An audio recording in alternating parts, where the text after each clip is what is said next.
ਵਾਹਿਗੁਰੂ ਜੀ ਕਾ ਖਾਲਸਾ ਸ਼੍ਰੀ ਵਾਹਿਗੁਰੂ ਜੀ ਕੀ फतेह। जीवन कथा शहीद बाबा दीप सिंह जी की। भगत बेनी जी का फुरमान है। मस्तकी पदम दुआले मनी, मही निरंजन त्रिभुवन धनी। पंच शब्द निर्माइल बाजे, दुल के चवर संक धन गाजे। गुरु जी का फुरमान है। पंच शब्द तह पुरन नाद, अनहद बाजे अचरज बिस्माद। केल करही संत हरि लोग, पार ब्रह्म पूरन निर्जोग। पंत शब्द तह पूरन नाद। सत्य से मिलन हेतु गुरुमति में हर मार्ग पर चलते समय सिमरन करते हुए पहले 5 शब्द प्रकट होते हैं। 5 शब्द जब एक रस में आते हैं तो नाद सहज धुनी प्रकट होती है। इस नाद से मिलाप पर संत पदवी हासिल होती है, जो गुरु सिख के लिए अकाल ताकत है, एक बख्शीश है। सचखंड की गुरु मर्यादा को त्रिगुण लोगों के सन्मुख उजागर करने के लिए निरंकार द्वारा गुरु सिख को इन खास 9 खजानों की बख्शीश रहती है। 4 पदार्थ। यह 4 खजाने त्रिगुणी माया से मुक्त होने की पूंजी है। पंच शब्द। यह 5 खजाने मुक्ति उपरांत सत्य से मिलाप हेतु हर धन है। यह 9 खजाने सच्चे घर के लिए एक व्यापार है, एक सच्चा सौदा है। इस सौदागरी की खातिर इन मानव को सच्चे घर से त्रिगुणी खेल में भेजा जाता है। इन अनमोल खजाने द्वारा ही जीते जी खेल जीतने की बख्शीश मिलती है। सत्य से मिलाप का करम प्राप्त होता है। गुरु जी का फुरमान है। नवनिधि पाई वजी वाधाई, वाजे अनहद तूरे।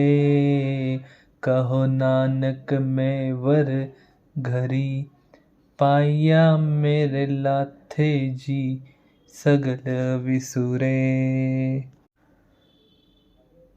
नाना रन ते सिजी आत्म जीते कोई, हौ में अन शिव लरी मरे, सो बादु होई। मनी मिटाई जीवत मरे, गुरु पुरे उपदेश। मनुआ जीते हर मिले, तिय सुरतन वेश। सचखंड की पहचान में गुरु सिख को निरंकार द्वारा एक खास कर्म की खातिर हिदायत मिलती है कि सिख जन भवसागर को पार करते समय जिन हालतों में से गुजरते हैं, इनके अंतर्गत 5 दूत सेना से जंग का पूर्ण दृश्य सिख जगत को दृष्टि में करके दिखाना है, ताकि भविष्य में हर सिख जन अपने गुरुमति कर्म को समझ सके। गुरु नानक देव जी ने जो गुरुमति प्रचार आरंभ किया है, जो बीज बोया है, जो पौधा लगाया है, यह छोटा सा बगीचा गुरु अर्जन देव जी तक एक रंग फूलों से भरा दिखाई देने लगा है। मानस देह का असल मकसद और जीवन आचरण के बारे में गुरु उपदेश को हर घर में पहुंचाने हेतु गुरु ने सुजवान सिख प्रचार नियुक्त किए हैं।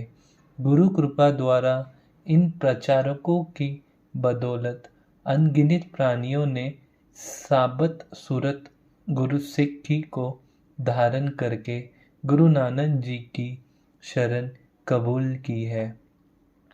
गुरु गोबिंद सिंह जी द्वारा प्रकाश में लाई गुरुमति श्री गुरु ग्रंथ साहिब जी की शरण में धर्म निभाने के लिए बाबा दीप सिंह जी का जन्म माता जीवनी जी की भाग्यशील कोख और पिता भाई भगत जी के घर गांव पहुविड वर्तमान जिला अमृतसर में हुआ है।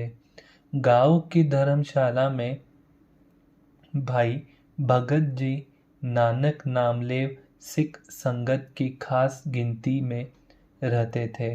गांव की धर्मशाला में भाई भगत जी सेवा सिमरन के लिए जाते वक्त बालक दीप सिंह को भी साथ ले जाया करते थे। इस समय गुरु गोबिंद सिंह जी गुरुमति प्रचार हेतु आनंदपुर की पवित्र धरती पर विराजमान है। सिख संगत दिवाली और वैसाखी के पवित्र त्यौहार पर गुरु सेवा में आनंदपुर साहिब पहुंचती है।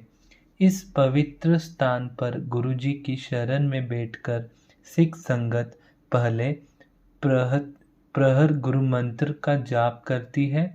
सुबह से सवेरे कीर्तन और शब्द विचार द्वारा कुदरती खेल में अपनी भूमिका को समझती है। सायकाल वीर रस की वारों द्वारा गुरुमति कर्म में जीत प्राप्त कर चुके योद्धाओं की उस्तित सुनकर भाग्यशाली बनती है।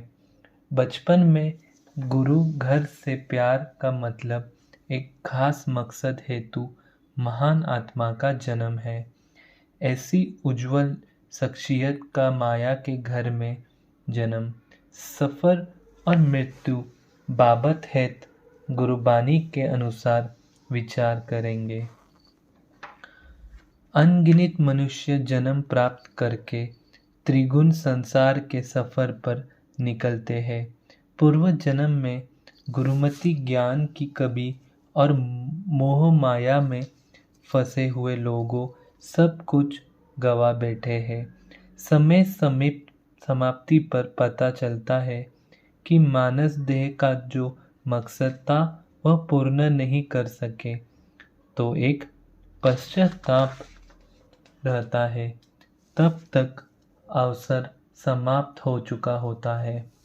गुरु जी का फरमान है, इक कितु आए जन्म गवाए, मन मुख लागे दूज भाए, एह वेला फिर हाथ ना आवे, पग खिसिए पछताइए। वाहिगुरु जी का खालसा, वाहिगुरु जी की फतेह। धन बाबा दीप सिंह जी महाराज, धन बाबा दीप सिंह जी महाराज।